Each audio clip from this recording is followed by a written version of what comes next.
Bismillahirrahmanirrahim. Assalamualaikum warahmatullahi wabarakatuh. Alhamdulillahi rabbil alamin, wa bihi nasta'in ala umuri dunya waddin. Wassalatu wassalamu al-atammani al-akmalani ala khairi khalqillahi ajma'in, Muhammad ibn Abdullah, salawatullahi wa salamuhu alaihi wa ala alihi wa ashabihi wa man sara ala nahjihi wa istanna bisunnatihi wa ihtada bihadihi ila yaumiddin, amma ba'. Tuan-tuan, puan-puan, muslimin, muslimat yang dirahmati Allah Subhanahu wa taala, pertama dan selama-lamanya segala puji dan pujaan kita kepada Allah Subhanahu wa taala yang sekali lagi memberi ruang dan peluang kepada kita untuk kita bersama-sama duduk dalam majlis kita pada hari ini, majlis yang Allah Subhanahu wa taala, insya-Allah kita mengharapkan daripada Allah Subhanahu wa taala agar Allah taala memberkati kita apabila kita duduk di dalam tempat-tempat yang Allah Subhanahu wa taala suka pada tempat tu. Antaranya adalah majlis-majlis ilmu. Jadi insya-Allah kita akan sambung apa yang kita dah mulakan daripada surah An-Naba, yang mana kita dah sampai pada ayat yang maqta' ataupun perenggan ayat daripada nombor 17 hingga ayat ke-30. Ayat 17 hingga ayat ke-30. Tapi sebelum tu nak tanya dulu, suara boleh dengar? Boleh dengar suara? Siapa yang tengah tengok boleh bagi respon. Kalau tak dengar, saya kuatkan.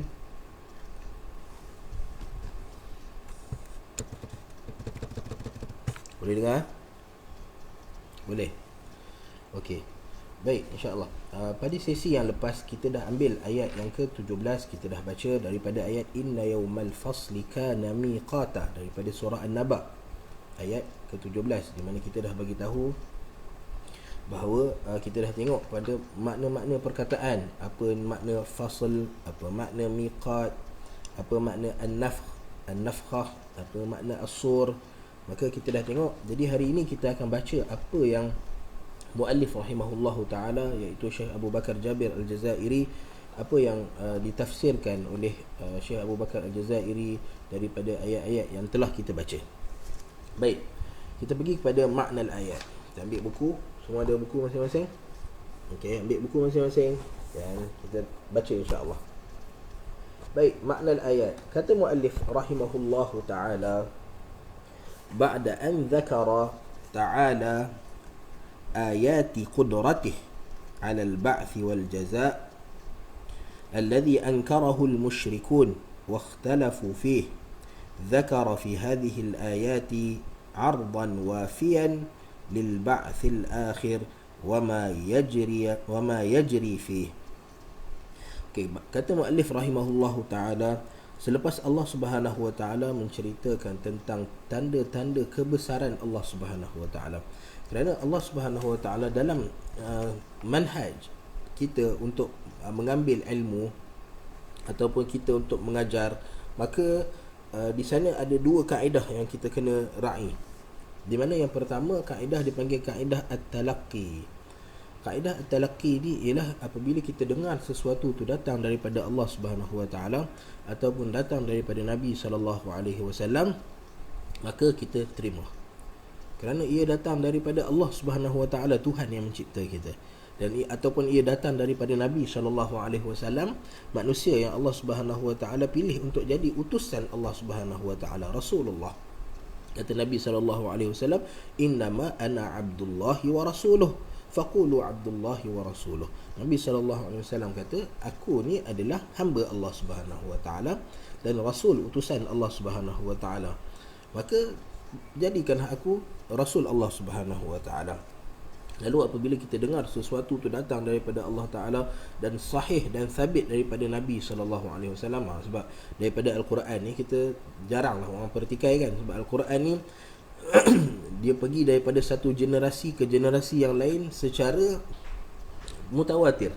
Ramai yang membaca Al-Quran sampai kita mustahil ada orang boleh menipu ataupun mengubah apa yang ada dalam Al-Quran. Tapi ada pun riwayat-riwayat daripada Nabi SAW, maka kita dapati daripada zaman dulu lagi berapa ramai manusia-manusia yang telah melakukan penyelewengan ataupun mencipta hadis-hadis palsu kepada Nabi SAW.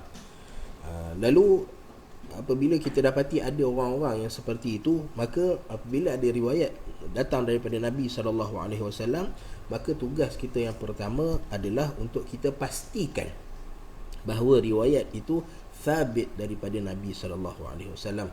Thabit sama ada, kalau belajar dalam ilmu ulum hadis, maka dia ada sama ada dia sahih, maka yang ini yang paling tinggi, ataupun hasan, ataupun baik, maka riwayat ni boleh diterima. Maka kaedah yang pertama adalah kaedah talaqi, kita terima. Tapi yang keduanya, Allah Subhanahu Wa Taala juga dalam Al-Quran galakkan kita untuk menggunakan akal.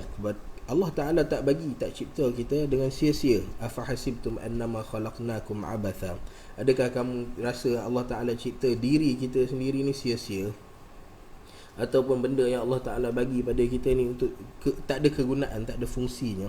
Allah Ta'ala suruh kita berfikir, la'allakum ta'qilun, la'allakum tatafakkarun. Kerana itu ada satu kaedah lain yang Allah Subhanahu Wa Ta'ala ajarkan kepada kita secara tak langsung, iaitu kaedah al-istidlal. Bila Allah Subhanahu Wa Ta'ala kata, aku Tuhan yang esa, aku Tuhan yang satu, maka itu kita kena terima kerana ia datang daripada Allah Ta'ala. Qul huwallahu ahad. Lalu kita terima, kita tak persoalkan. Tapi pada masa yang sama, Allah Subhanahu Wa Ta'ala juga membuktikan bahawa Allah Subhanahu Wa Ta'ala Tuhan yang satu. Bila mana Allah Ta'ala kata, lau kana fihima alihatun illallah la fasadata. Kalau ada dua atau lebih Tuhan, nescaya akan binasalah alam ni. Sebab kita akal manusia pun boleh berfikir, kalau ada dua orang pemerintah dalam satu rumah tu, ada dua ketua keluarga, agak-agak macam mana isi rumah tu nak berfungsi. Dalam satu pejabat, satu company, satu syarikat tu ada dua orang CEO. Rasa macam mana syarikat tu nak berfungsi dengan baik? Berfungsi mungkin boleh berfungsi, tetapi dia tak dapat berfungsi dengan cantik dan baik. Lalu Allah Ta'ala letakkan satu kaedah yang nama dia al-istidlal.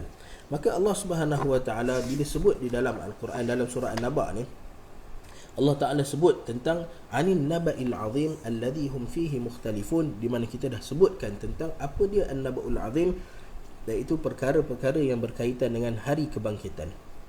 Hari kebangkitan. Lalu ada manusia-manusia yang dia tak percaya bahawa Allah Subhanahu Wa Ta'ala boleh membangkitkan manusia.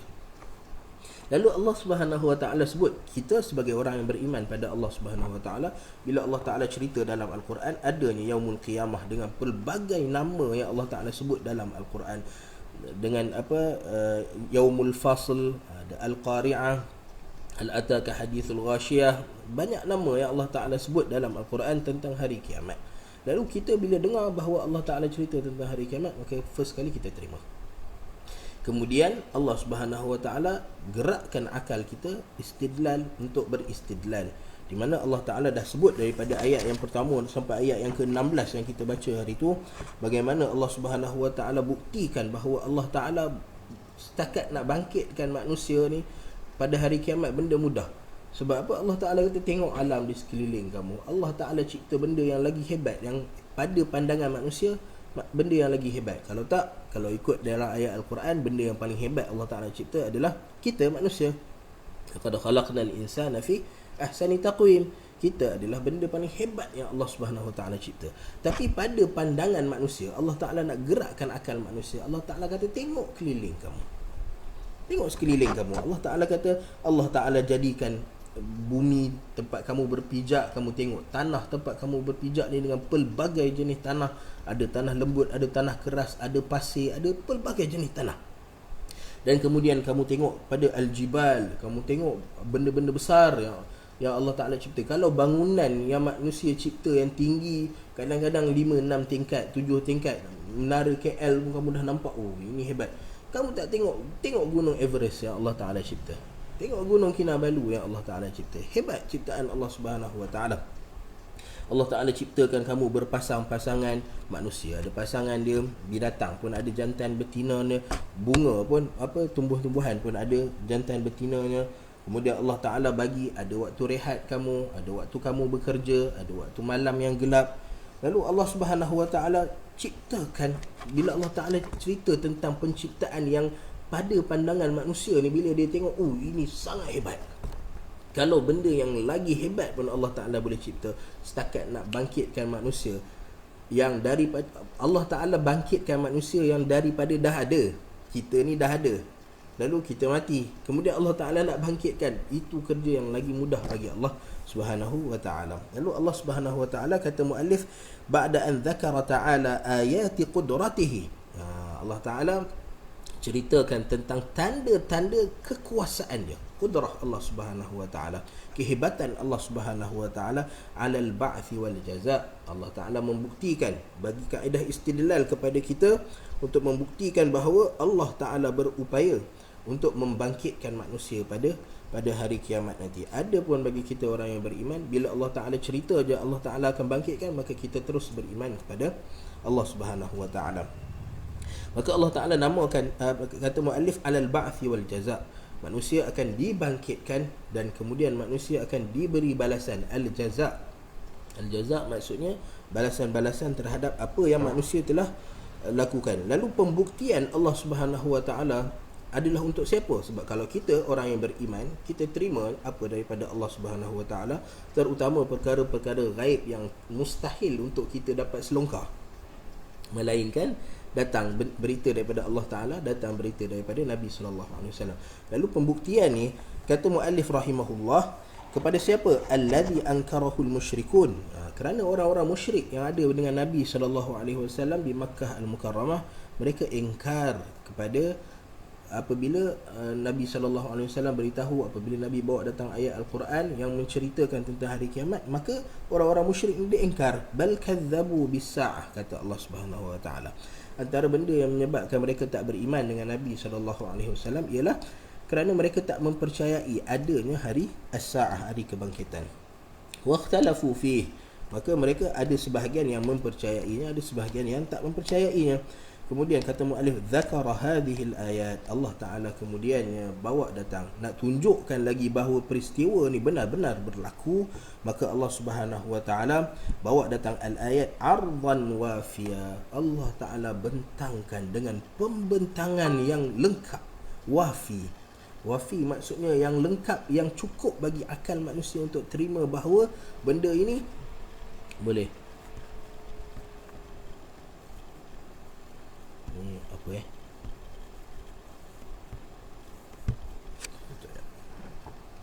okey, lil ba'thil akhir, Allah Subhanahu wa Ta'ala bagi pembentangan yang cukup bagi manusia untuk cerita tentang hari kebangkitan, al-ba'thil akhir, hari kebangkitan, yaumul akhir, hari akhirat.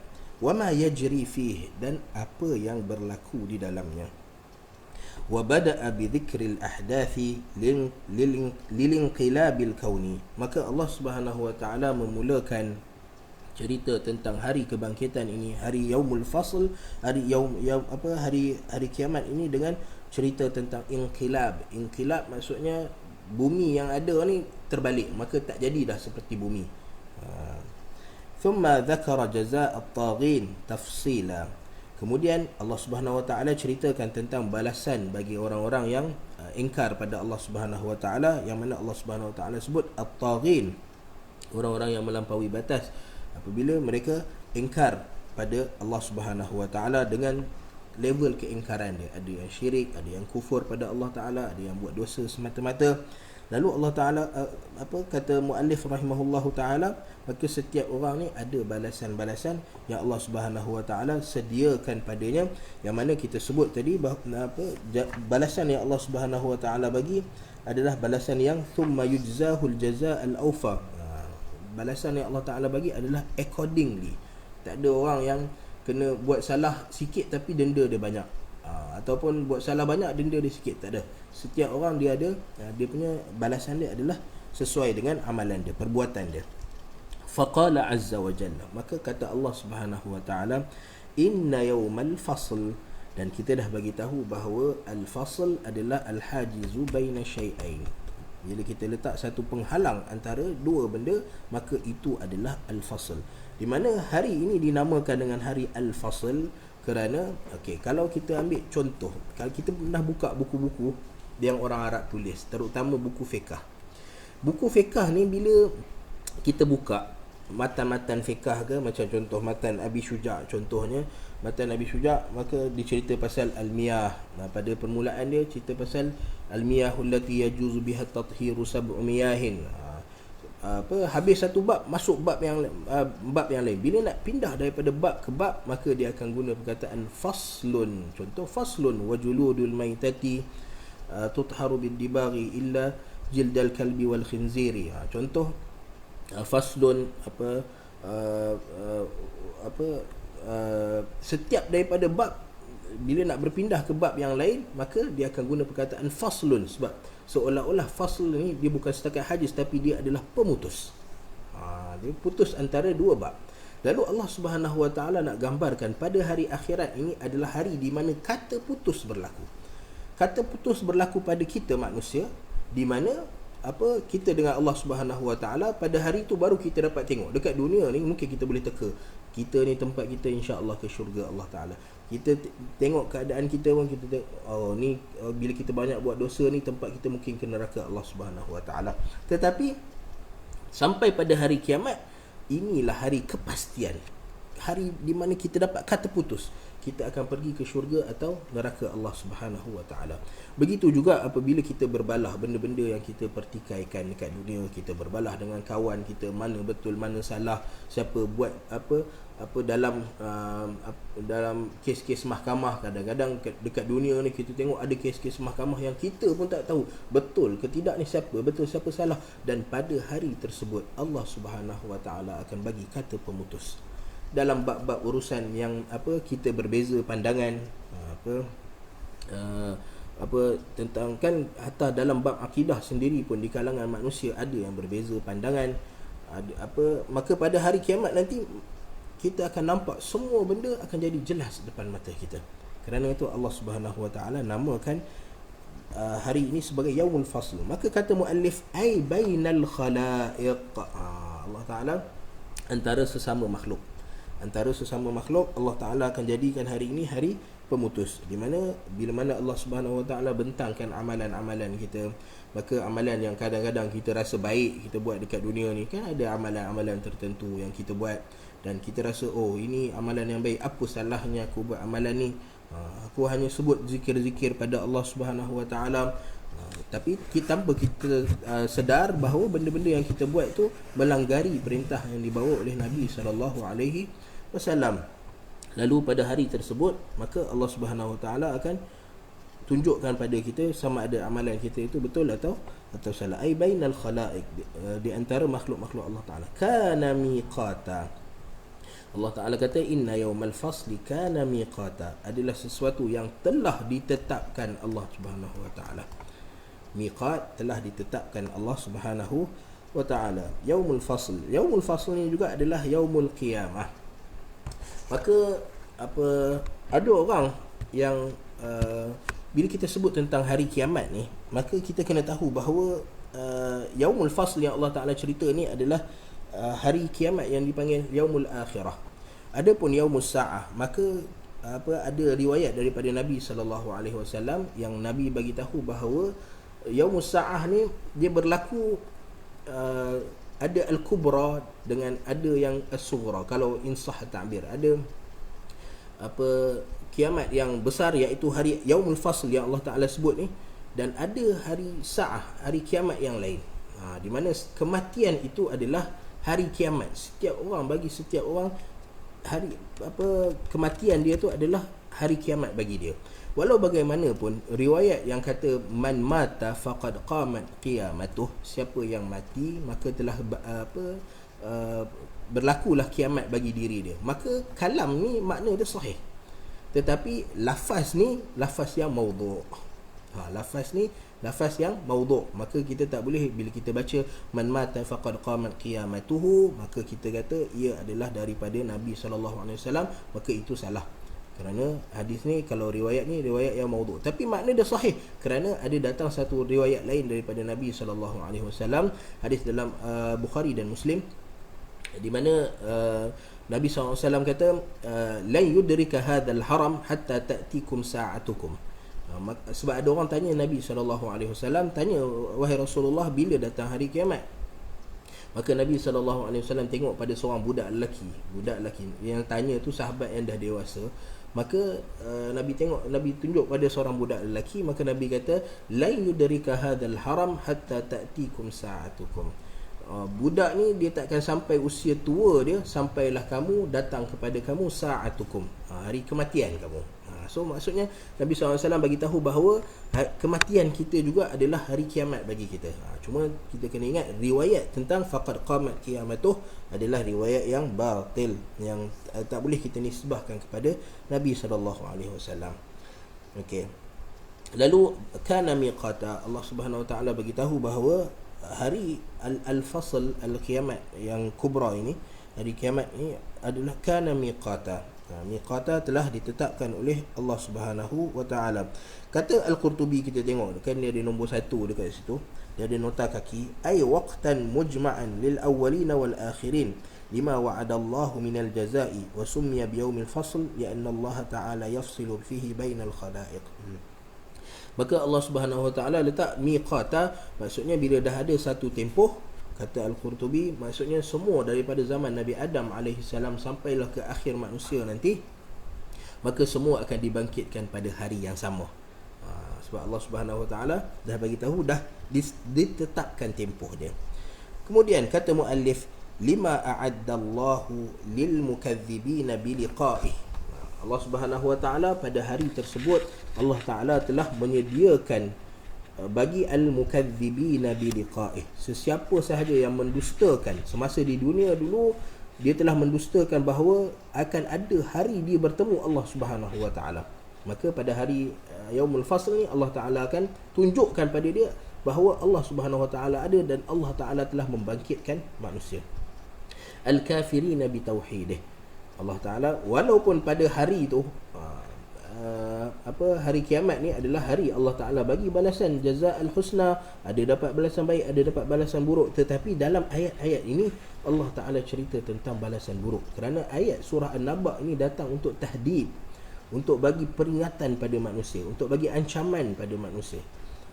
Lalu kerana itu dalam tafsir ayat-ayat ini, maka kita dapati bahawa Allah Ta'ala fokus, dan muallif rahimahullahu ta'ala juga fokus pada orang-orang yang mendustakan Allah Subhanahu Wa Ta'ala, orang-orang yang tidak menerima ajaran yang dibawa oleh Nabi SAW.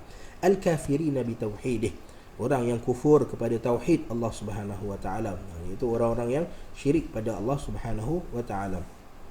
Al-munkirina li risalati nabiyhi fih, yang engkar kepada risalah yang dibawa oleh Nabi SAW fihi, yang engkar kepada risalah yang telah dibawa oleh Nabi SAW. Maka Allah Ta'ala kata muallif, yujzihimul jazaa'al awfa, Allah Ta'ala bagi balasan yang al-awfa, yang sesuai dengan kesalahan yang mereka buat. Tadi ada yang engkar liqa' Allah Subhanahu Wa Ta'ala, ada yang kufur pada tauhid, ada yang engkar kepada Nabi SAW. Maka dosa syirik tak sama macam dosa kufur, dosa kufur tak sama macam dosa orang yang buat maksiat, dosa orang yang buat maksiat tak sama macam orang yang buat bid'ah, walaupun semua ini dalam kategori kufur pada Allah Subhanahu Wa Ta'ala. Sama ada kufur yang hakiki atau kufur nikmat, maka semua ini dalam kategori kufur, cuma dia ada maratib dia, dan Allah Ta'ala akan bagi balasan sesuai dengan perbuatan manusia. Kemudian Allah Subhanahu Wa Ta'ala, kata muallif, thumma dzakara ta'ala ahdathan tasbiquhu. Sebelum Allah Ta'ala cerita tentang apa yang berlaku pada Yaumul Fasl, Allah Subhanahu Wa Ta'ala cerita dulu bagaimana Yaumul Fasl itu terjadi. Maka kata Allah Subhanahu Wa Ta'ala, yauma yunfakhu fis-sur. Maka berlakunya Yaumul Fasl ni ialah apabila ditiupkan sangkakala. Sangkakala dekat sini kata muallif rahimahullahu ta'ala, ay yauma yanfukhu Israfilu nafkhatal ba'th wa hiya thaniyah, iaitu hari di mana Israfil meniupkan sangkakala fis-sur. Yanfukhu Israfil nafkhatal ba'th, Israfil meniupkan nafkhatal ba'th, tiupan kebangkitan, wa hiya thaniyah, iaitu tiupan yang kedua. Maka muallif rahimahullahu ta'ala bagi tahu bahawa Yauma yunfakhu fis sur, an-nafkhah dekat sini adalah an-nafkhatul thaniyah. Dan bila ada nafkhatul thaniyah, maka di sana tentu ada an-nafkhatul ula. Lalu apa dia dekat mana kita nak tahu an-nafkhatul ula? Maka Allah Subhanahu wa taala telah sebut di dalam Al-Quran, yauma wa nufikha fis sur fasa'iqa man fis samawati wa man fil ardi illa man syaa Allah thumma nufikha fihi ukhra fa idahum qiyamun yanzurun. Tengok pada ayat ni Allah Taala kata wa nufikha fis sur, telah ditiupkan sangkakala, telah ditiupkan as-sur. As-sur dalam satu riwayat yang dibawa oleh Ibnu Jarir At-Tabari rahimahullahu taala, maka di mana dalam riwayat ni nanti kita cerita bahawa dalam riwayat yang dibawa oleh Ibnu Jarir At-Tabari ni Nabi SAW bagi tahu bahawa nafkah tu ada 3. Nafkah tu ada 3. Tiupan sangkakala tu berlaku 3 kali. Tapi yang dipegang oleh jumhur, walaupun dua-dua pandangan ada dia punya hujahnya, bahkan pandangan yang mengatakan ada 3 tiupan sangkakala itu pandangan yang dipegang oleh Syekhul Islam Ibn Taymiyah rahimahullahu taala dan anak murid Ibn Kathir rahimahullahu taala. Okey, walau bagaimanapun jelasnya dalam Al-Quran Allah Subhanahu wa taala sebut wa nufikha fis suri fasa'iqa man fis samawati wa man fil ard, telah ditiupkan sangkakala, di mana as-sur ni kata Nabi sallallahu alaihi wasallam adalah qarnun. Okey, bagaikan tanduk. Kalau kita tengok pergi kat binatang-binatang yang ada tanduk, binatang yang jelas ada tanduknya, sebab banyak binatang yang ada tanduk. So kalau kita sebut binatang yang ada tanduk, yang pertama sekali datang pada kita adalah tanduk-tanduk binatang yang macam lembu, kerbau. Okay, kita nampak tanduk dia macam mana kan. So wa nufikha fis sur, dan ditiupkan sur, tapi bentuk macam mana yang hakikatnya kita tak tahu. Okay. So satu perkara yang kita nak tekankan ialah apabila kita berbincang tentang hari kiamat dan perkara-perkara yang berlaku dalam hari kiamat ni, daripada mula ditiupkan sangkakala, maka detail-detailnya kita hanya ambil daripada Al-Quran, daripada hadis Nabi SAW. Walau bagaimanapun, kebanyakan detail-detail ni adalah benda yang kita tak perlukan dalam kehidupan kita di dunia. Kita tak perlu nak tahu sirat tu macam mana, dia belah 7 ke, belah 9 ke, belah 11 ke. Kita tak perlu nak tahu macam mana Israfil tiup pada sangkakala. Kita tak perlu nak tahu apa yang jadi. Yang penting bagi kita ialah kita percaya bahawa adanya hari kiamat, di mana adanya hari di mana Allah Subhanahu Wa Taala akan bagi pembalasan setiap apa yang kita lakukan. Itu yang penting. Ada pun untuk cari tentang detail Israfil tu, siapa bentuknya, macam mana, apa sur tu macam mana bentuk dia, nafkhah ni ada berapa, 2 ke 3 ke 4 ke, maka itu tak penting. Sebab benda tu Allah Taala dah susun. Kalau kita nak kaji pun kita boleh ubah ke? Kita tak boleh nak ubah daripada tiupan 2 sangkakala pergi 3 ke pergi 4 ke, tak boleh.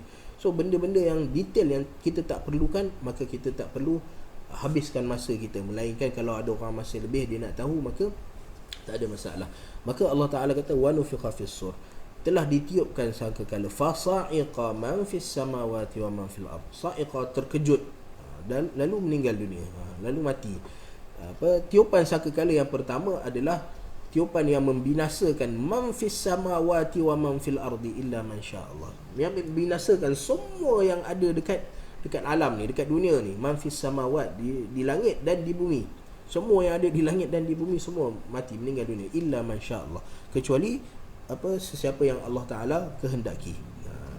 Seperti kematian last sekali. Yuzbahu bainal jannati wan nar, kematian ditukar bentuknya jadi kambing. Kematian tak mati ketika nufikha fis sur. Thumma nufikha fihi ukhra, kemudian kata Allah Taala nufikha fihi ukhra, telah ditiupkan tiupan yang kedua. Bahkan ada ayat lain yang menguatkan lagi bahawa tiupan ni ada 2, di mana Allah Subhanahu Wa Taala sebut yauma tarjufur rajifah tatba'uha ar-radifah, di mana Allah Taala sebut tentang ar-rajifah tatba'uha ar-radifah.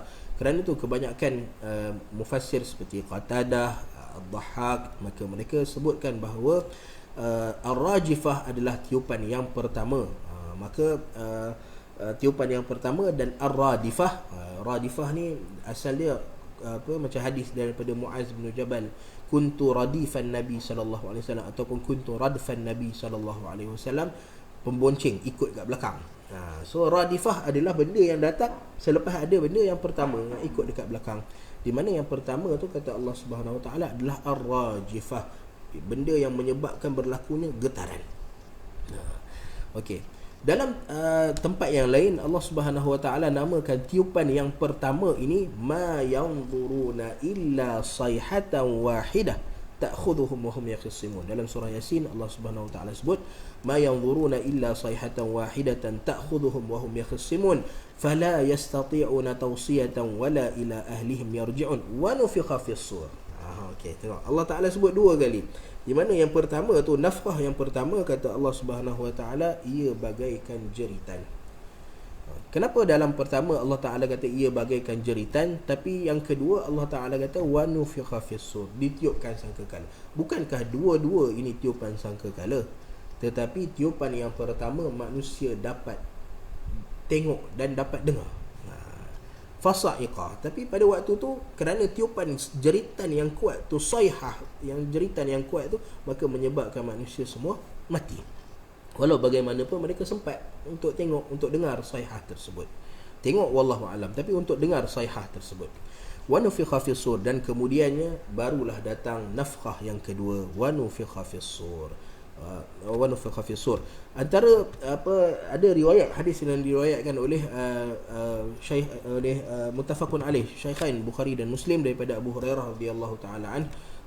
Jarak di antara dua nafkhah ni, maka ada orang tanya Nabi sallallahu alaihi wasallam, ma baina nafkhataini arba'un, antara dua nafkhah ni adalah 40. Walau bagaimanapun 40 tu kita tak tahu 40 yang mana, kerana qala arba'una yawman qala abait. Nabi sallallahu alaihi wasallam tak bagi tahu pada kita sama ada 40 hari atau 40 bulan atau 40 tahun. Sebab Nabi kata abai tu, Nabi tak nak bagi tahu pada kita. Tapi selepas tiupan yang kedua ni, maka barulah berlaku yaumul fasl. Yaumul fasl. Maka tadi kita bagi tahu bahawa ada sebahagian ahli ilmu yang mengatakan bahawa ada 3 nafkhat. Antaranya adalah Al-Qurtubi, Ibn Al-Arabi dalam tafsir mereka, Ibn Taymiyah rahimahumullah taala. Maka apa yang menyebabkan mereka kata bahawa ada 3 tiupan sangkakala ni? Kerana dalam Al-Quran Allah Subhanahu Wa Taala sebut, bila sebut tentang nafkah yang pertama ini, maka Allah Taala sebut dalam 2 bentuk. Satu, tadi kita sebut yauma yunfakhu fis suri fasa'iqa. Tengok perkataan Allah Taala guna fasa'iqa. Ada tempat lain yang Allah Subhanahu Wa Taala sebut wa yauma yunfakhu fis suri fafazi'a man fis samawati wa man fil ardi illa ma syaa Allah. Lalu apabila Allah Taala guna 2 perkataan yang berlainan, fasa'iqa dan fafazi'a, dan ada pun tiupan yang terakhir tu, maka semua ittifaq itu adalah nafkhatul ba'ats, tiupan yang hari kebangkitan. Tapi ada pun yang pertama ni, maka Allah Taala guna fasa'iqa dan fafazi'a. Maka kerana itu mereka ini berpegang bahawa ada 3 tiupan, iaitu tiupan nafkhatu sa'q dan nafkhatu al-faza' dan nafkhatu al-ba'th. Walau bagaimanapun kalau kita tengok nafkhatul faza' dan nafkhatul sa'q adalah tiupan yang sama. Fazi'ah dan fasa'iqah adalah benda yang sama yang menyebabkan manusia mati. Kerana itu jumhur ulama mengatakan bahawa tiupan sangkakala ini hanya ada 2 kali sahaja. Okey. Yauma yunfakhu fis sur, ay yauma yanfukhu Israfil nafkhatal ba'thi wa hiya ats-tsaniyah. Maka kita tahu bahawa tiupan yang Allah Taala maksudkan dalam ayat ini adalah tiupan yang kedua, di mana tiupan Allah Taala bangkitkan manusia pada ketika itu. Fatatuna ayyuhan nasu afwajan, ay jama'at. Yauma yunfakhu fis suri fatatuna afwaja. Maka Allah Ta'ala kata, kamu wahai manusia, kamu akan datang afwaja, dengan kumpulan-kumpulan yang besar. Jama'at, kumpulan-kumpulan yang besar. Bahkan Al-Qurtubi dia ada sebut dalam tafsirnya. Siapa boleh rujuk tafsir Al-Qurtubi, di mana Al-Qurtubi bawa satu riwayat bahawa manusia ini akan dibangkitkan dengan 10 kumpulan, asyratu asnaf. Semua saya tak ingat, riwayat dia panjang, asyratu asnaf. Siapa yang boleh tengok, rujuk kepada tafsir Al-Qurtubi. Di mana Al-Qurtubi bawa riwayat manusia yang jamaat, apa yang dimaksudkan dengan afwaja, kumpulan-kumpulan ni, jamaat ni, maka kata Al-Qurtubi dia bawa satu riwayat di mana manusia akan datang dengan 10 golongan, asyratu asnaf. Boleh rujuk tafsir Al-Qurtubi pada ayat ni insya-Allah. Wa futihatis sama, dan pada ketika itu Allah Subhanahu Wa Taala kata apabila tiupan al-ba'th, maka manusia semua bangkit. Dan dalam keadaan manusia bangkit, antara benda yang kita pasti ialah tempat kita dibangkitkan tu ada langit. Kerana apa? Kerana Allah Ta'ala sebut wa futihatis sama, pada hari tersebut telah dibuka langit-langit. Fakanat abwaba, dan tak boleh nak bayangkan macam mana, cuma Allah Ta'ala bagi perumpamaan terbukanya langit tu bagaikan fakanat ka abwab, maka jadilah seperti pintu-pintu yang dibuka. Insyaqqat wa futihatis sama, maka kata muallif rahimahullah, makna wa futihatis sama adalah insyaqqat, terbelah langit-langit ni, maka jadilah seperti pintu-pintu. Kalau kita tengok dalam hadis Isra' dan Mi'raj pun, maka di sana Jibril alaihi salam bila nak bawa Nabi sallallahu alaihi wasallam melintas pada setiap langit, maka Jibril minta agar dibukakan. Fafutiha, tengok dalam riwayat Isra' dan Mi'raj, maka langit-langit ni dibuka bagaikan pintu-pintu. Okey, fakanat abwaba, maka pintu-pintu langit-langit ni dibuka, pintu-pintu langit ni dibuka untuk apa? Linuzulil malaikah, linuzulil malaikah. So bila kita berada pada hari yaumul ba'ats, Allah Taala bangkitkan kita, himpunkan kita pada mahsyar, pada tempat kita di mana atas kita ada langit, maka langit-langit ini dibuka, maka turunlah malaikat. Turunlah malaikat. Maka Allah Taala cerita benda ni dalam Al-Quran, yauma tashaqqaqus samaa'u bil ghamami wa nuzzilal malaikatu tanzila. Di mana pintu-pintu langit ini dibuka dan malaikat turun bersama dengan malaikat ini adalah al-ghamam. Apa yang ada dekat al-ghamam ni? Ghamam ni adalah awan. Okey, apa yang ada pada al-ghamam ni? Maka kita tengok pada surah Al-Fajr, yang kita antara surah-surah apa yang kita akan masuk selepas ni, Allah Ta'ala sebut wajaa rabbuka wal malaku saffan saffa. Tengok, pada hari tersebut Allah Subhanahu Wa Ta'ala datang. Maka kerana tu kebanyakan muallif, antaranya Syekh Abdul Rahman Nasir As-Sa'di rahimahullahu ta'ala, Ibnu Kathir, majoriti para mufassirin mengatakan bahawa Allah Subhanahu Wa Ta'ala datang dengan awan tersebut, bil ghamam. Wa nuzzilal malaikatu tanzila, lalu malaikat turun beramai-ramai, saffan saffa, dalam keadaan bersaf. Dengan Allah Subhanahu Wa Ta'ala mereka turun untuk faslul qada, untuk pergi bagi amalan-amalan manusia dan untuk timbang dan hisap amalan-amalan manusia.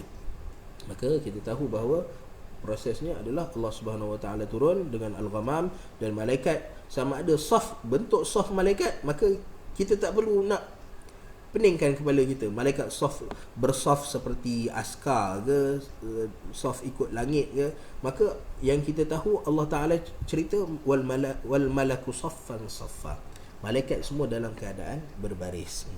Inuzulil malaikati minha wasuyiratil jibalu fakanat saraba, maka pada hari itu telah digerakkan bukit-bukit, suyirat fakanat saraba, maka jadilah seperti haba'an mumbatha, kata muallif rahimahullahu taala, maka bukit-bukit jadi seperti debu-debu yang berterbangan. Kasarab, seperti fata morgana. Orang ingat ada bukit dekat situ, tapi rupanya tak ada bukit dekat situ. Telah digerakkan bukit-bukit fi nadhrir ra'i, pada pandangan ra'i, orang yang melihat. Okay. Haba'an mumbatha, debu-debu yang mumbatha, yang berterbangan. Kasarab, okey, seperti fata morgana. Okey. Kemudian Allah Subhanahu Wa Ta'ala sebut inna jahannama kanat mirsada.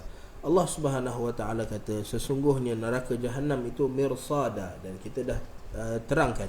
Bahkan kita tengok dekat sini ada nota kaki, qala al-Hasan ay Hasan al-Basri rahimahullahu ta'ala, inna 'alan nari rasdan la yadkhulu ahadul jannah hatta yajtazu alayhi, faman jaa bijawazin jaza wa man lam yaji bijawaz hubis.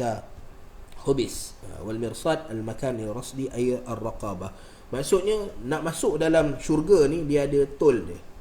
Dia ada immigration dia. Maka siapa yang datang bawa jawaz, maka siapa yang datang bawa pasport dia, maka lepaslah masuk dalam syurga.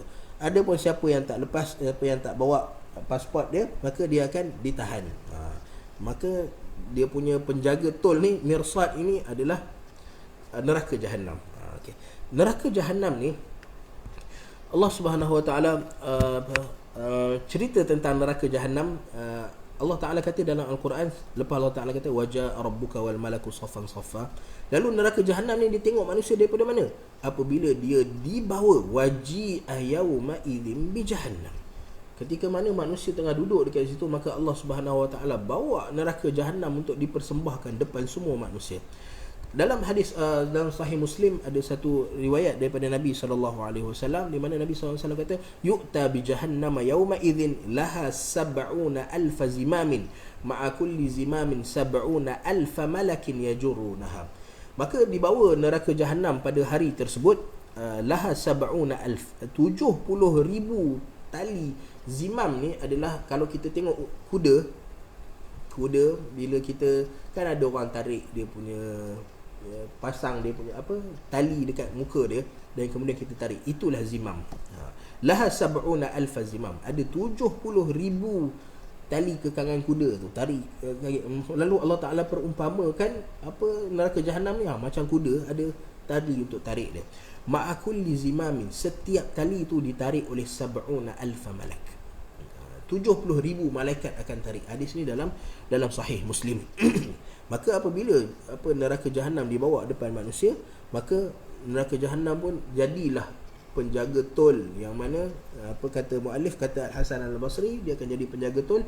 Siapa yang dapat jawaz, maksudnya siapa yang lepas Allah Ta'ala tentukan dia masuk syurga Allah Subhanahu Wa Ta'ala, maka dia akan masuk syurga. Adapun siapa yang tak lepas, mirsada, maka neraka Jahannam ni akan tarik dia untuk masuk neraka Jahannam, wal iyadu billah. Okey. Inna jahannama kanat mirsada, ay innahu ba'da al-hisab, selepas al-hisab ya'ti al-jaza. Kemudian setelah hisab, manusia dah bentangkan amalan dia, yang baik yang buruk, betulkah ini baik, betulkah ini buruk, dan manusia diberi peluang untuk mempertahankan diri dia. Apabila dia berbohong kepada Allah Ta'ala, Allah Ta'ala akan jadikan anggota badan dia sebagai saksi. Yauma tashhadu alaihim alsinatuhum wa aydihim wa arjuluhum bima kanu ya'malun. Semua anggota badan manusia ni dia akan jadi saksi terhadap perbuatan manusia. Okey, itulah al-hisab. Ya'ti al-jaza, dah dihisab oleh Allah Subhanahu Wa Ta'ala, maka sampailah masa untuk al-jaza, untuk balasan. Wa hiya dhi jahannam, dan inilah jahannam, kata muallif, qad arsadat wa a'addat fahiya mirsad. Lalu jahannam ni telah bersedia untuk jaga, untuk tarik orang-orang masuk dalam neraka jahannam. Mirsad liman, tapi dia tunggu siapa, dia nak tangkap siapa, dia nak tarik siapa masuk dia. Lit-taghin, untuk orang-orang yang telah melampaui batas, iaitu orang-orang yang sembah selain Allah Subhanahu Wa Ta'ala, orang yang mensyirikkan Allah Ta'ala, orang yang kufur pada Allah Subhanahu Wa Ta'ala, orang yang telah ditentukan oleh Allah Ta'ala selepas hisab untuk ke neraka. Lit-taghin al-mutajawizin al-had. At-taghin, biasanya perkataan at-taghin ni digunakan untuk orang-orang yang melampaui batas. Al-mutajawizin al-had, dia ada had, dia ada sempadan dia. Lalu apabila dia langkau sempadan dia, maka disitulah mereka dinamakan sebagai at-taghin. Seperti Fir'aun yang mengaku Tuhan. Level manusia ni setinggi mana pun tetap manusia, tapi dia angkat diri dia menjadi Tuhan. Seperti Qarun, orang-orang yang Allah Ta'ala bagi nikmat pada mereka, lalu mereka kata qala innama utituhu ala ilmin indi, bukan daripada Allah Ta'ala tetapi daripada usaha aku sendiri. Itu Qarun, mereka telah melampaui had. Alladhi haddada lahum, yang Allah Subhanahu Wa Ta'ala telah tetapkan kepada mereka. Haddada, Allah Ta'ala telah letakkan had tersebut kepada mereka. Wa huwa ay yu'minu bi rabbihim, apa yang Allah Ta'ala tetapkan? Yang pertama, ay yu'minu bi rabbihim, hendaklah kamu beriman kepada Tuhan kamu. Beriman kepada Tuhan kamu, iaitu Allah Subhanahu Wa Ta'ala. Dan bukan hanya beriman, tetapi kita kena buktikan iman kita dengan wa ya'buduh, dengan beribadah kepada dia, dengan beramalan, buat amalan.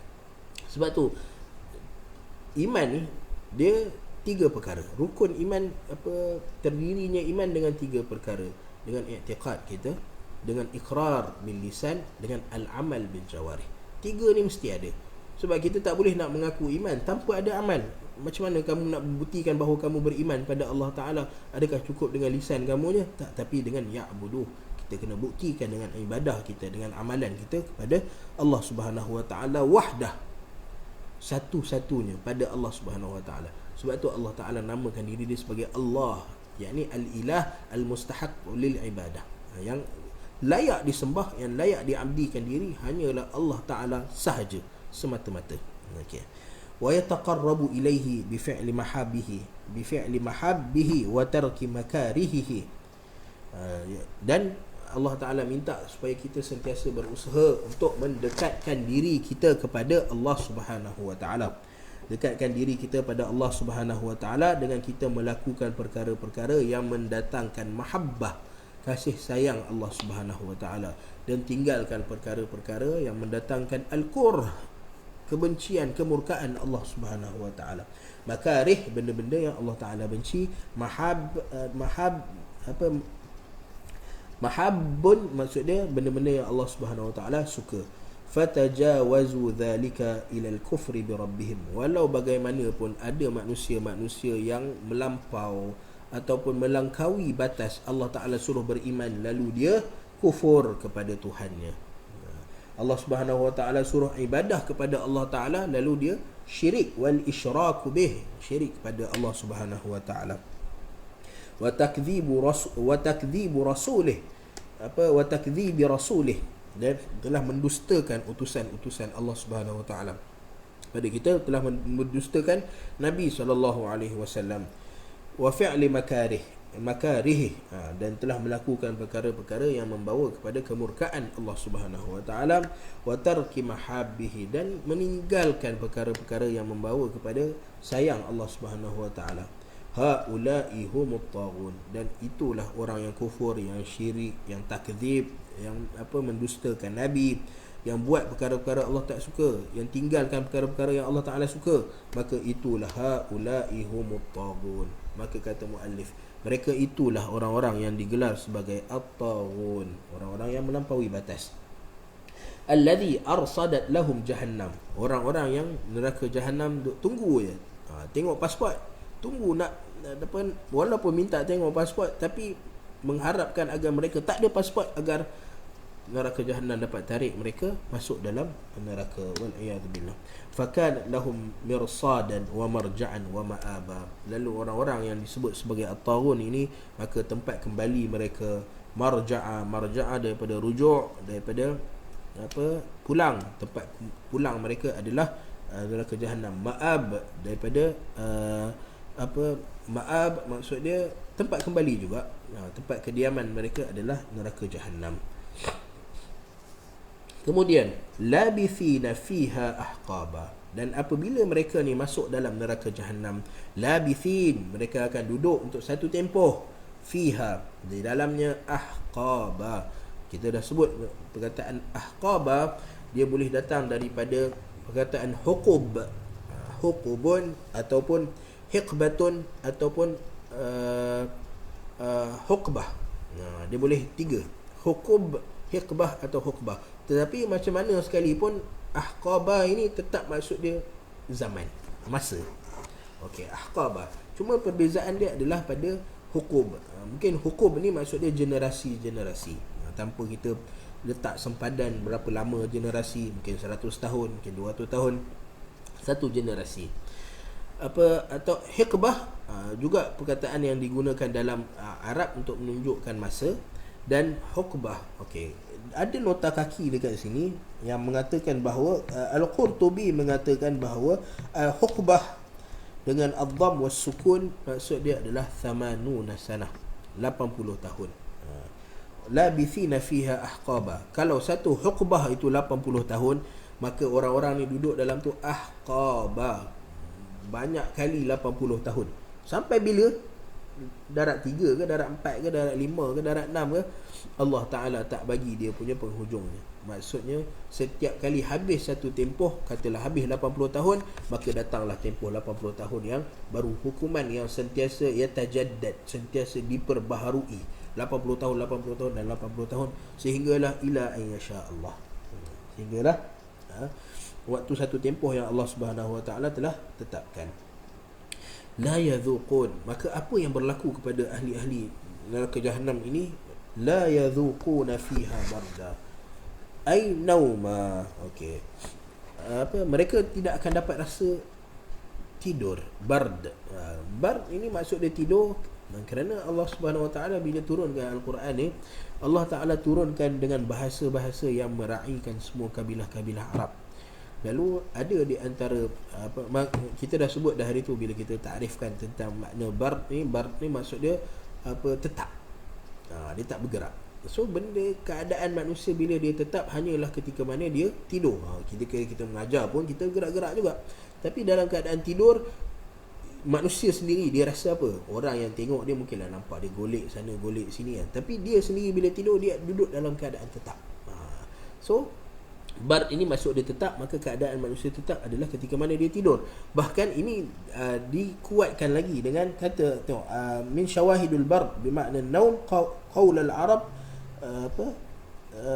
walau syi'ta haramtu nisaa siwakum wa in syi'ta lam at'am naqahan wala barda. Okey, maka saya pun tak sempat nak tengok syair ni, cuma nak bagi syahid dia ialah orang Arab menggunakan perkataan bard yang membawa maksud tidur. Bard dengan membawa maksud tidur. Bahkan kita nak bagi tahu bahawa ada perkataan-perkataan dalam Al-Quran yang Allah Subhanahu Wa Ta'ala gunakan bahasa kabilah. Dia tak guna bahasa yang macam kita ada bahasa baku dan kita ada bahasa-bahasa kabilah. Dia bukan lahjah, tapi bahasa-bahasa, dia bahasa baku juga tapi digunakan dekat negeri-negeri lain. Macam contoh apa? Perkataan yang diiktiraf sebagai bahasa baku tapi dia hanya digunakan dekat kawasan-kawasan tertentu. Macam dekat Kedah ada menyorok ke, contoh, kalau diterima lah sebagai bahasa baku. Kita boleh buka kamus dewan dan tengok perkataan-perkataan, ada perkataan-perkataan tertentu yang mana perkataan ni asalnya pada negeri-negeri tertentu je yang pakai, tapi dia telah diiktiraf sebagai bahasa baku. Begitu juga dalam bahasa Arab Fusha, ada perkataan-perkataan yang digunakan oleh kabilah-kabilah tertentu namun ia telah diterima untuk jadi bahasa Fusha. Contohnya dalam Al-Quran Allah Subhanahu Wa Ta'ala sebut wa taj'aluna rizqakum annakum tukadzibun.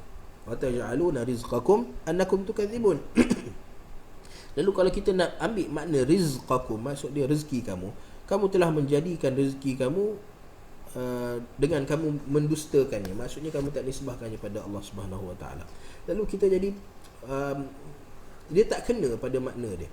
Lalu ketika mana kita baca tafsir, maka ada satu bahasa Arab daripada Azd Shanau'ah, ada satu kabilah Arab nama dia kabilah Azd Shanau'ah, maka mereka menggunakan perkataan rizq dengan makna syukrun. Maksudnya wataj'aluna syukrakum annakum tukadzibun. Allah Ta'ala minta kamu bersyukur tapi kamu telah mendustakan Allah Ta'ala. Barulah mustaqim makna dia. Barulah makna dia jadi kuat, makna dia jadi betul. Okey, maknanya ada perkataan-perkataan yang kabilah-kabilah guna namun telah diiktiraf menjadi bahasa Fusha. Antara dia ialah bard. Bard ni digunakan dalam sebahagian orang Arab guna bard dengan makna naum. Lalu Allah Ta'ala iktiraf benda tu jadi bahasa Fusha kerana Allah Ta'ala turunkan Al-Quran ni dengan bilisanin arabiyyin mubin, dengan bahasa Arab yang jelas dan nyata. An-naum yusamma al-bard fi lughati ba'd al-arab. Hatta muallif pun kata an-naum ini yusamma bardan, tidur ini dinamakan bard di sisi fi lughati ba'd al-arab, dalam bahasa sebahagian daripada orang Arab. Wala syaraba dha ladzatin, dan mereka ni dah tak dapat tidur, dan bila duduk dalam api neraka, yang mana kita sebut itu dalam neraka ni, dalam Jahannam ni dia ada dua, dia ada panas dan dia ada zamharir, dia ada yang sejuk, dan dua-dua keadaan memerlukan kita untuk minum. Makan mungkin tak ada, kita boleh tahan makan, tapi minum panas, bila kita panas kita perlukan kepada minum. Bila dalam keadaan sejuk pun kita perlu. Kalau kita duduk bawah aircon lama-lama, kita punya tekak jadi kering. Kita punya tekak jadi kering. Lalu kita perlukan kepada air. Lalu Allah Ta'ala kata, orang yang duduk dalam neraka wala syarabah, air pun tak dapat minum, iaitu air yang ada zalazzatin, kata muallif, air yang sedap. Nak cari air yang sedap tak jumpa. Yang mereka dapat minum ialah illa hamiman, illa hamiman wa ghassaqa. Al-hamim huwa al-ma'ul har. Al-hamim adalah air yang panas. Dah lah tengah panas, minum air yang panas lagi. Ataupun tengah sejuk sangat, minum air yang sangat panas, maka berlakulah ketidakseimbangan dalam badan. Al-ma'ul har. Dan itu adalah azab kepada mereka. Wa ghassaqa, dan kita telah sebut apa dia ghassaqa. Ghassaq ini ialah apabila kita panaskan sesuatu, kita gantung binatang contohnya, lalu kita dengan api yang marak dekat bawah, lalu bukan sekadar bagi kalau binatang-binatang ni mungkin dia jadi kering, tapi Allah Subhanahu Wa Taala sebut apabila ghassaq ni, api ni bakar kepada ahli-ahli neraka, maka ahli neraka akan jadi cair. Keluarlah cecair-cecair daripada badan-badan ahli neraka ni, bahkan mungkin anggota badan mereka itu sendiri menjadi cair. Lalu ghassaq ini ma yasilu min sadidi ahli nar, apa yang mengalir daripada anggota badan ahli neraka. Lalu kita tengok, kita nak, katalah dekat dunia ni kita nak minum peluh orang pun kita tak sanggup, kita nak minum air liur orang pun kita tak sanggup. Lalu dekat dalam neraka nanti, apa sahaja yang mengalir apabila dibakar manusia tu, hatta badan manusia tu sendiri, maka akan jadi minuman kepada ahli-ahli neraka. Nas'alullah salamah wal afiyah. Kita minta perlindungan Allah Subhanahu Wa Taala daripada Allah Ta'ala tentukan kita menjadi ahli neraka, dan pada masa yang sama kita minta pada Allah Ta'ala agar Allah Ta'ala tetapkan kita menjadi ahli syurga Allah Subhanahu Wa Ta'ala. Jazaa'an wifaqa. Lalu semua ini adalah balasan yang setimpal di atas perbuatan mereka. Mereka kufur, mereka syirik pada Allah Ta'ala, ingkar pada perintah Allah Ta'ala, tak taat pada Allah Subhanahu Wa Ta'ala. Lalu Allah Ta'ala bagi jazaa'an wifaqa, balasan yang setimpal, wifaqa, kepada mereka. Ay muwafiqan li dhunubihim, yang sesuai dengan dosa-dosa yang telah mereka lakukan. Li'annahu la a'zama minal kufri dhanba, tidak ada dosa yang lebih besar daripada kufur pada Allah Subhanahu Wa Ta'ala. Dan wala minan nari azaba, dan tidak ada azab yang lebih besar daripada azab api neraka Allah Ta'ala. Lalu dosa yang paling besar, hukuman dia adalah hukuman yang paling besar. ثم ذكر تعالى مقتضى هذا العذاب فقال.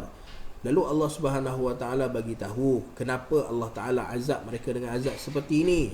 Kita tak nak ada orang nanti dia persoalkan Allah Subhanahu Wa Taala kerana kata Allah Taala tak adil. Lalu Allah Taala kata innahum kanu la yarjuna hisaba. Kata muallif ay ma kanu yu'minuna bil hisab wala bil jazaa wala yakhafuna min dhalik. Kerana mereka ni bila mana datang Nabi dekat dunia, Nabi bawa ayat Al-Quran, Nabi bawa hadis-hadis Nabi SAW menceritakan tentang hari kiamat, lalu mereka kata aku tak percaya. Dan bila mereka tak percaya, maka mereka tak takut pada azab Allah Subhanahu Wa Taala. Macam mana nak takut pada benda yang mereka tak percaya? Ada pun bagi kita nak buat dosa, kita nak buat maksiat, kita nak buat salah, kita fikir dulu benda yang kita nak buat ni akan dihukum oleh Allah Ta'ala, dan hukuman dia adalah neraka Allah Ta'ala. Lalu bila kita beriman dan yakin bahawa adanya api neraka yang tunggu kita kalau kita buat dosa dan maksiat, kita akan halang diri kita daripada buat dosa dan maksiat. Tapi orang yang tak beriman kepada adanya hari kiamat, hari pembalasan, maka mereka tak takut apa-apa. Mereka nak buat salah, nak buat dosa, nak beriman kepada selain Allah Subhanahu Wa Taala, maka mereka tak takut. Kerana apa? Kerana mereka tak percaya langsung pada hari kebangkitan ni. Maka Allah Ta'ala kata ini hukuman untuk mereka yang tak percaya. Dan bahkan lebih daripada itu, wa kadzabu bi ayatina kidzaba, ay bi ayatihi wa hujajihi takdziban zaida.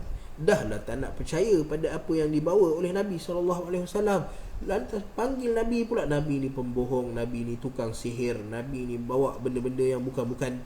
Lalu dahlah, kalau tak nak percaya tu tak payahlah percaya. Itu pun dah satu kesalahan dah.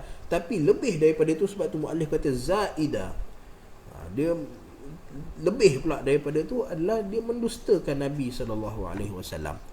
memperlekehkan Nabi SAW, panggil Nabi tukang sihir, dan lagi teruk mereka berperang dengan Nabi SAW, berusaha untuk bunuh Nabi SAW. Maka Allah Ta'ala kata, apa hukuman yang lagi dahsyat yang patut aku bagi pada mereka? Apa hukuman yang setimpal yang patut aku bagi pada mereka?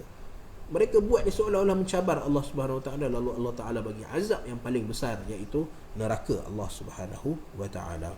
Walaupun maknanya kita tahu bila muallif kata maka tidak ada azab yang lebih besar daripada neraka, maksudnya di sana ada azab-azab lain selain neraka, dan neraka ini adalah azab yang paling dahsyat. Wa qawluhu ta'ala wa kulla shay'in ahsaynahu kitaba idh kanatil malaikatu taktubu a'malahum wa tuhsiha 'alaihim fahum yatalaqawna jazaa'ahumul 'adila wa yuqalu lahum tawbiqan wa tabkita wa hum fi ashaddil 'adhabi wa amarrih. Okey, wa kullu shay'in ahsaynahu kitaba, maka kata muallif, setiap amalan mereka telah dicatat, oleh Allah Subhanahu Wa Ta'ala, kiraman katibin ya'lamuna ma taf'alun. Allah Ta'ala telah pertugaskan ada malaikat-malaikat tertentu yang sifat dia raqibun atid, ma yalfizu min qawlin illa ladaihi raqibun atid. Tidak ada benda melainkan telah dicatat oleh malaikat-malaikat yang sifat dia raqibun dan atid, mengawasi manusia. Lalu setiap benda yang manusia buat, ahsaynahu, kami kira dan kami hitung, kitabah, dan kami catat benda tu dalam kitab-kitab. Lalu pada hari kiamat nanti, semua manusia yauma tajidu kullu nafsin ma amilat min khairin muhdara wa ma amilat min su'. Setiap benda baik yang manusia buat pada hari semasa di dunia akan dibentangkan dalam bentuk kitab kepada mereka, di mana Allah Subhanahu Wa Ta'ala sebut dalam surah Al-Insyiqaq, Allah Ta'ala sebut kitabahu biyaminihi fasawfa yuhasabu hisaban yasira wa yanqalibu ila ahli masrur. Wa amma man utiya kitabahu fa amma man utiya kitabahu biyaminihi fasawfa yuhasabu hisaban yasira. Manusia akan diberi kitab dia dengan tangan kanan, biyaminihi, fasawfa yuhasabu hisaban yasira wa yanqalibu ila ahlihi masrura. Wa amma man utiya kitabahu wara'a dhahrihi, dan ada orang yang akan diberi kitab ni daripada belakang dia. Maka ada beberapa riwayat daripada mufassir, sama ada mereka masukkan tangan mereka ke dalam badan lalu ambil dekat belakang, ataupun ambil daripada belakang. Fasawfa yad'u thubura wa yasla sa'ira. Lalu syahid dia ialah amalan kita akan diberi dalam bentuk kitab, dan kitab-kitab inilah yang akan ditimbang oleh Allah Subhanahu Wa Ta'ala pada mizan hari kiamat nanti. Dan kemudian setiap amalan tu akan dihisap dulu, betul ke baik, betul. Walaupun Allah Ta'ala dah tahu, tapi Allah Ta'ala nak menunjukkan kamalul adl, keadilan Allah Subhanahu Wa Ta'ala. Maka Allah Subhanahu Wa Ta'ala bagi peluang pada kita untuk mempertahankan diri kita jika ada jika kita rasa macam benda tu satu kezaliman pada kita, padahal Allah Subhanahu Wa Ta'ala wala yazlimu rabbuka ahada. Okey. Kemudian taubiqan wa tabkita wa hum fi ashaddil adab wa amarrah, dan mereka ni berada dalam azab yang amarrah. Amarrah ni maksudnya yang paling pedih, yang paling pahit. Mur maksud dia pahit. Wa ta'muhu mur. Dalam hadis Nabi SAW sebut tentang mathalul mu'min alladhi yaqra'ul Qur'an kamathalul utrujah rihuha tayyibun wa ta'muha hulwun. Wa mathalul mu'min alladhi la yaqra'ul Qur'an kamathalit tamrah la riha laha wa ta'muha hul. Perumpamaan. Dan Nabi bagi tahu perumpamaan al-munafiq alladhi la yaqra'ul Qur'an kama salil hanzalah la riha laha wa ta'muha mur. Seperti hanzalah yang mana la riha laha, bau dia tak sedap. Orang dah lah munafik. Orang munafik ni perumpamaan dia yang tak membaca al-Quran. Dah lah munafik, tak baca al-Quran, maka kama salil hanzalah, seperti satu tumbuhan, satu tanaman yang mana la riha laha, tak ada bau, bau dia pun tak wangi, wa ta'muha mur, dan ta'muha mur. Okey. Kemudian fadhuqu falan nazidakum illa azaba. Maka Allah Subhanahu Wa Ta'ala kata pada hari tersebut, fadhuqu, rasalah kamu, falan nazidakum illa azaba, faya'dhubu 'indahum al-karbu wa yastahkimu min nufusihimul ya's, wa hadha jazaa'u man tanakkara li'aqlihi fakafara bi rabbih, man tanakkara li'aqlihi fakafara bi rabbih wa amana bisyaitani wa 'abada al-hawa wal 'iyadhu billahi ta'ala. Okey. Baik, Allah Subhanahu wa taala kata fadhuqu. Qala Abu Barzah, dia ada nota kaki kat situ, sa'altu Nabi sallallahu alaihi wasallam an ashaddi ayatil Quran. Maka Abu Barzah ni dia tanya Nabi sallallahu alaihi wasallam tentang ayat yang paling dahsyat sekali dalam Al-Quran. Asyaddu ayat yang paling dahsyat sekali dalam Al-Quran. Maka Nabi SAW bagi tahu qauluhu ta'ala fadhuqu falan nazidakum illa azaba. Maka pada hari tersebut Allah Subhanahu wa taala kata falan nazidakum illa azaba. Kami, kalau kamu nak minta tambah lagi, maka kami akan tambah lagi azab pada kamu. Maka rasakanlah akibat apa yang kamu buat semasa di dunia ni, sampai faya'dhubu indahumul karb, maka mereka rasa macam benda yang ditimpa pada mereka ni adalah benda yang sangat besar. Wa yastahkimu min nufusihimul ya's, dan sampai satu keadaan mereka dah berputus asa, dah tak nak minta daripada Allah Subhanahu Wa Taala. Sebab kalau minta takhfif daripada Allah Taala, minta Allah Taala ringankan, maka Allah Taala kata lan nazidakum illa azaba. Kamu minta je, kami tambah lagi azab. Kamu minta ringannya, kami tambah lagi azab. Kamu minta ringan hukumannya, maka kami tambah lagi hukuman pada kamu. Ya, itulah apa wa hadha jazaa'u, dan ini adalah balasan yang sesuai kepada orang-orang yang guna akal dia. Lalu yang tanakkara li aqlihi, maksudnya dia tak nak berfikir. Allah Taala dah bagi hidayah kepada dia. Allah Taala dah bagi tanda-tanda kebesaran Allah Taala. Allah Taala dah hantar Al-Quran, Allah Taala dah hantar Nabi sallallahu alaihi wasallam, tapi mereka tetap dengan perangai mereka. Maka mereka kufur kepada Tuhan, kepada Allah Subhanahu wa taala. Wa amana bisyaitan, mereka beriman dengan syaitan. Wa abadal hawa, mereka menyembah hawa nafsu mereka. Wal iyadu billah. Lalu kita minta perlindungan Allah Subhanahu wa taala daripada siksaan-siksaan seperti ini. Maka kemudiannya hidayatul ayat. Apa kesimpulan yang kita dapat ambil daripada ayat yang kita baca, daripada ayat nombor 17 ni, ayat nombor 17 sehinggalah ayat yang ke-30. Yang pertama, at-tandid bit-tughyan wa bayan jazaa' adh-dhalimin. Allah Subhanahu wa taala sebut at-tandid ni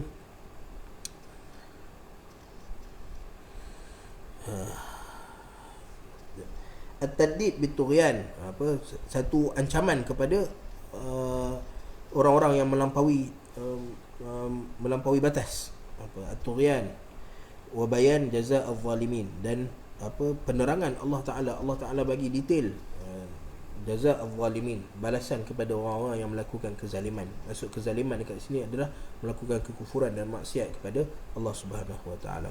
At-tandid bit-takdzib bil ba'thi wal mukadzibin bih, satu ancaman kepada orang-orang yang mendustakan hari kebangkitan, wal mukadzibin bih, dan orang-orang yang hari kebangkitan, wal mukadzibin, dan orang-orang yang mendustakan.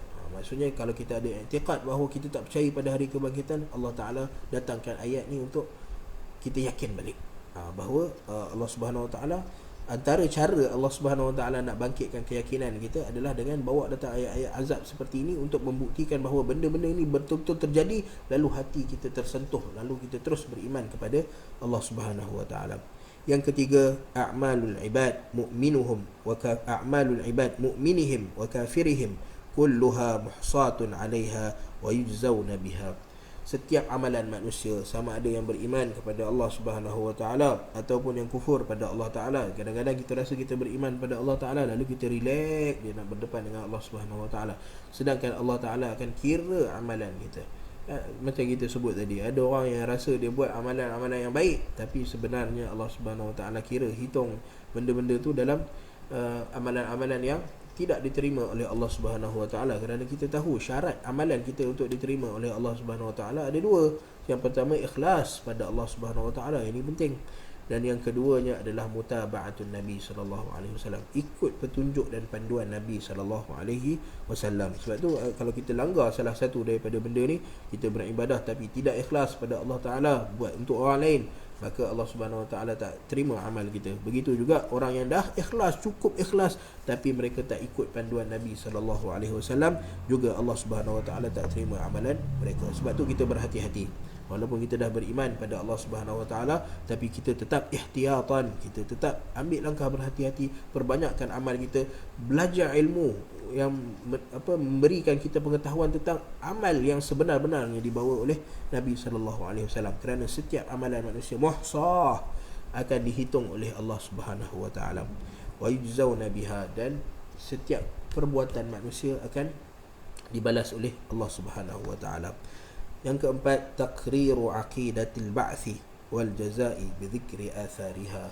Lalu Allah Subhanahu Wa Taala dalam ayat-ayat ini, Allah Subhanahu Wa Taala nak takrir, Allah Taala nak mantapkan aqidatul ba'th, kepercayaan manusia terhadap hari kebangkitan, wal jaza, hari pembalasan, bi dhikri athariha, dengan menceritakan tentang kesan-kesan yang berlaku atau perkara-perkara yang berlaku pada hari kebangkitan tersebut.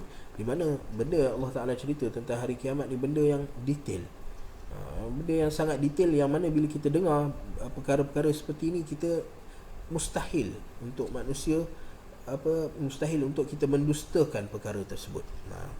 Yang keempat dan yang terakhir, yang keempat dan yang terakhir, abadiyatul azabi fid daril akhirah wa adamu imkani nihayatih. Kalau kita tengok ayat-ayat Allah Subhanahu Wa Taala, abadiyatul azab, maka azab kepada orang-orang yang kufur pada Allah Subhanahu Wa Taala ini adalah abadi, selama-lamanya, fid daril akhirah, pada hari kiamat, wa adamu imkani nihayatih, dan adamu imkan nihayatih, kata muallif, tidak ada adamu imkan nihayatih, tidak ada penghujung. Tidak ada penghujung bagi azab Allah Subhanahu Wa Taala. Walau bagaimanapun, semua perkara-perkara yang berlaku pada hari kiamat nanti, semuanya adalah di bawah kekuasaan Allah Subhanahu Wa Taala. Kerana tu Allah Subhanahu Wa Taala sebut dalam Al-Quran, Maliki Yaumiddin. Pada hari ad-din, hari pembalasan ni, hari manusia saling menuntut antara satu sama lain, maka yang akan jadi penentunya ialah Malik, Allah Taala sahaja. Allah Taala sahaja. Maka dalam apa-apa keadaan sekalipun, jangan kita berputus asa daripada rahmat Allah Subhanahu Wa Taala. Kadang-kadang kita diuji oleh Allah Subhanahu Wa Taala, kita buat dosa, kita buat maksiat pada Allah Subhanahu Wa Taala. Maka dalam apa keadaan sekalipun, pertama, jangan lupa bertaubat pada Allah Subhanahu Wa Taala, dan yang keduanya, jangan hilangkan kita punya rajak, pengharapan kepada rahmat Allah Subhanahu Wa Taala. Lalu dalam keadaan kalau kita diuji oleh Allah Subhanahu Wa Taala, maka bukalah ayat-ayat seperti ini, ayat-ayat yang menceritakan tentang azab. Dan bila kita tengah buat amalan yang baik, maka carilah ayat-ayat yang menceritakan tentang syurga, agar dia boleh bagi kita lonjakan. Kita baca ayat-ayat tentang syurga Allah Subhanahu Wa Taala, lalu ayat-ayat ni bagi lonjakan untuk kita doublekan amal kita, untuk kita triplekan amal kita. Ada pun ayat-ayat yang menceritakan tentang azab, kalau kita diuji, idza betulitum, kalau kita diuji oleh Allah Subhanahu Wa Taala untuk dosa dan maksiat, maka antara cara untuk kita jauhkan diri kita daripada dosa dan maksiat adalah dengan kita baca ayat-ayat yang menceritakan tentang azab, seperti ayat-ayat dalam surah An-Naba ini. Wallahu ta'ala a'lam. Nak buka untuk soalan pun tak boleh, lalu simpan soalan semua sampai kita jumpa nanti, lalu kita tanya soalan-soalan nanti, insya-Allah. Lalu apa yang baik tu daripada Allah Subhanahu Wa Taala, yang buruk tu daripada kelemahan diri saya sendiri, maka kita tangguhkan jilsah kita pada hari ini dengan kafaratul majlis. Subhanakallahumma wa bihamdik, asyhadu an la ilaha illa anta, astaghfiruka wa atubu ilaik. Wa sallallahu ala Muhammad wa ala alihi wa sahbihi wa sallam, walhamdulillahi rabbil alamin.